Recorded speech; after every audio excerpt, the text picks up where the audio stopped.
আজকে আমরা জানব ভারতের মুঘল সাম্রাজ্যের দ্বিতীয় সম্রাট সম্রাট হুমায়ুন সম্পর্কে। মুঘল সাম্রাজ্যের প্রতিষ্ঠাতা সম্রাট বাবরের জ্যেষ্ঠ পুত্র নাসিরউদ্দিন মোহাম্মদ হুমায়ুন 1508 খ্রিস্টাব্দের 6 মার্চ কাবুলে জন্মগ্রহণ করেন। শৈশবেই তিনি তুর্কি, ফার্সি ও আরবি ভাষায় দক্ষতা অর্জন করতে সক্ষম হয়েছিলেন। সম্রাট হুমায়ুন 20 বছর বাদাখশানের শাসনকর্তার পদে নিয়োগ লাভ করেন। ভারত অভিযানসমূহে পিতার সহযোগী হিসেবে হুমায়ুন সেনাপতি রূপেও নিজেকে প্রতিষ্ঠা করতে সক্ষম হয়েছিলেন। সম্রাট হুমায়ুন রাজপদে আসীন হয়ে কতগুলো সমস্যারও সম্মুখীন হয়েছিলেন। তার মধ্যে তিনি বাইগের বিরোধিতা, আত্মীয় পরিজনদের শত্রুতা, আফগান শত্রুদের সামরিক বাহিনীর অনৈক্য ও দুর্বলতা সহ আরও অনেকগুলো কারণে সম্রাট হুমায়ুন নানা রকম বিরোধিতার মুখে পড়তে হয়। মুঘল আফগান দ্বন্দ্ব হুমায়ুনের রাজত্বকালের অন্যতম উল্লেখযোগ্য ঘটনা। মূলত মাহমুদ লোদি, শের শাহ প্রমুখ নেতাদের আবির্ভাব আফগানদের নতুন আশায় উদ্দীপ্ত করে তোলে। ফলে তারা হারানো গৌরব পুনরুদ্ধারে মুঘলদের সাথে দ্বন্দ্ব সংঘাতে জড়িয়ে পড়ে।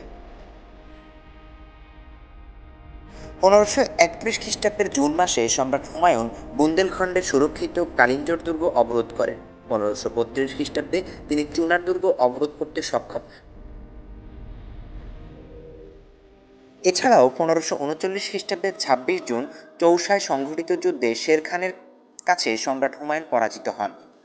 এই চৌসার যুদ্ধের পরাজয়ের গ্লানি দূর করে হারানো গৌরব ফিরে পেতে হুমায়ুন 40,000 সৈন্যের এক বাহিনী নিয়ে শের খানের বিরুদ্ধে কনৌজ অভিমুখে অগ্রসর হন।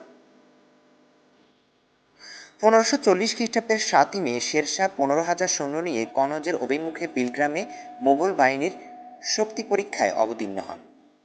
আর এই রক্তক্ষয়ী যুদ্ধে হুমায়ুনের পুনরায় শোচনীয় পরাজয় ঘটে।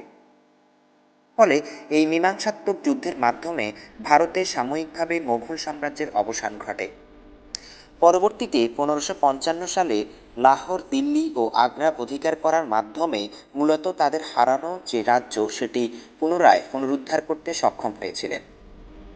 হুমায়ুনের দীর্ঘ 15 বছরের সাধনা ও সংগ্রামের ফসল হুমায়ুন বেশি দিন ভোগ করতে পারেননি। 1556 খ্রিস্টাব্দের 26 জানুয়ারি দিন পানাহা শহরে তার নিজস্ব গ্রন্থাগারের সিঁড়ি থেকে পড়ে গিয়ে হুমায়ুন মৃত্যুবরণ করেন। জীবন প্রদীপ নিভে যাওয়ার আগ পর্যন্ত মুঘল সাম্রাজ্যকে সুরক্ষিত রাখতে সংগ্রাম করে গিয়েছিলেন সম্রাট হুমায়ুন।